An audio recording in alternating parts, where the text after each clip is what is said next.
Babala sa publiko, nakakatakot na GCash scam. Ito ay isang mahigpit na babala.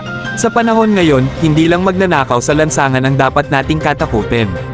May mga mandurugas na hindi mo man lang aakalaing kriminal, mga taong mukhang inosente, may dalang pangkaraniwang cellphone, pero may balak na magpatakbo ng isang malamig, kalkulado, at delikadong scam. Ang mapanlin lang na operasyon. Isang tahimik at ordinaryong hapon sa isang subdivision, alas 5 pa lang, pero may dumating na isang lalaking sakay ng violet na scooter motorcycle.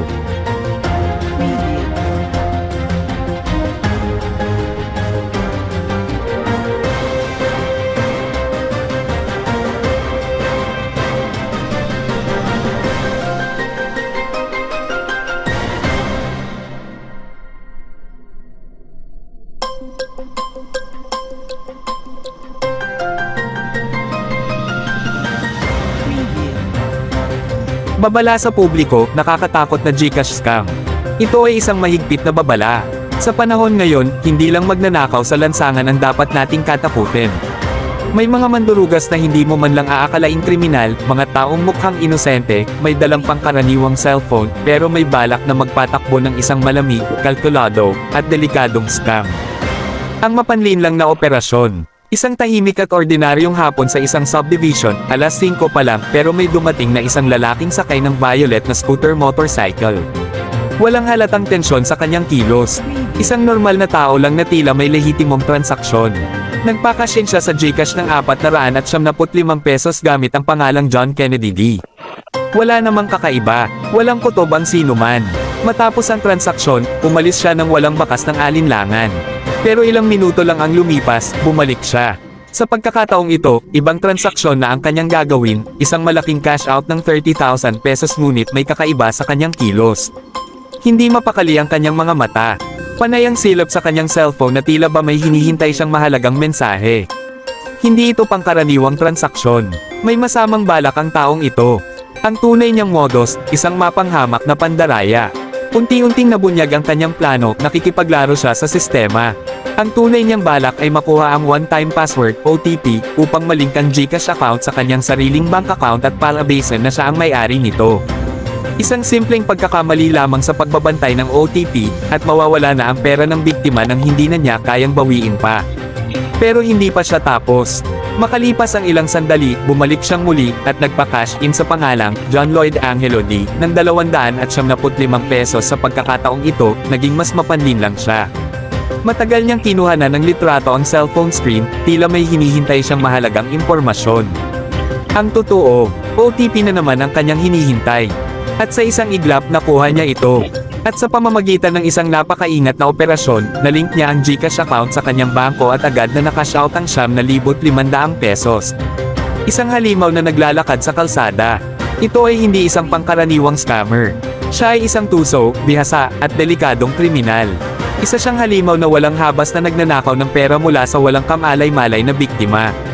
Ang kanyang modus ay maingat na pinagplanuhan, bawat galaw ay kalkulado, at ang bawat transaksyon ay mukhang lihay-timo, hanggang sa mawalan ka ng libu-libong piso nang hindi mo namamalayan. Huwag ninyong hayaan kayo ang maging susunod na biktima. Paano kayo makakaiwas sa mapanlinlang na kriminal na ito?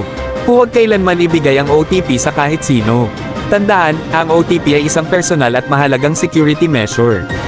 Kapag nalaman ito ng ibang tao, maaari nilang kontrolin ang inyong GCash account. Maging mapanuri sa mga nagpapanggap na kliyente.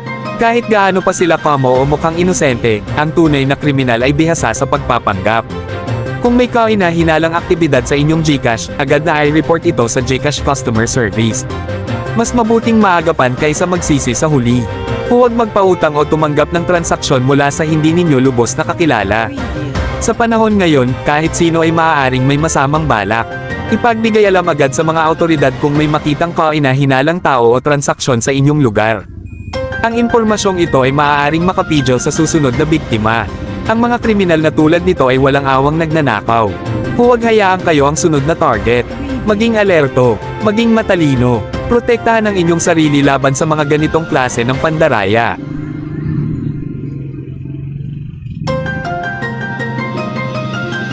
Babala sa publiko, nakakatakot na GCash scam. Ito ay isang mahigpit na babala. Sa panahon ngayon, hindi lang magnanakaw sa lansangan ang dapat nating katakutin. May mga mandurugas na hindi mo man lang aakalaing kriminal, mga taong mukhang inosente, may dalang pangkaraniwang cellphone, pero may balak na magpatakbo ng isang malamig, kalkulado, at delikadong scam. Ang mapanlin lang na operasyon. Isang tahimik at ordinaryong hapon sa isang subdivision, alas 5 pa lang, pero may dumating na isang lalaking sakay ng violet na scooter motorcycle. Walang halatang tensyon sa kanyang kilos. Isang normal na tao lang na tila may lehitimong transaksyon. Nagpakasyin siya sa GCash ng 475 pesos gamit ang pangalang John Kennedy D.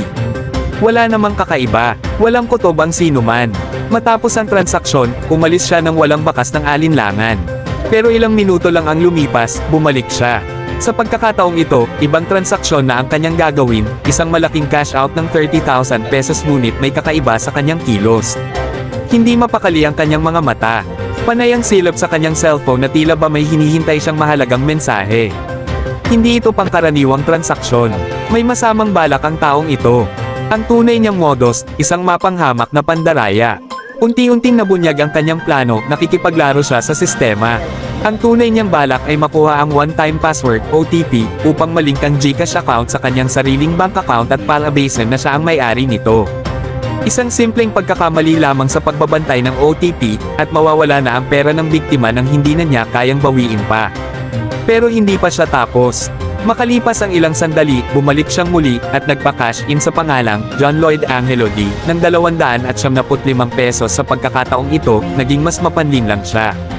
Matagal niyang kinuhanan ng litrato ang cellphone screen, tila may hinihintay siyang mahalagang impormasyon. Ang totoo, OTP na naman ang kanyang hinihintay. At sa isang iglap nakuha niya ito. At sa pamamagitan ng isang napakaingat na operasyon, nalink niya ang GCash account sa kanyang bangko at agad na nakash out ang 7,500 pesos. Isang halimaw na naglalakad sa kalsada. Ito ay hindi isang pangkaraniwang scammer.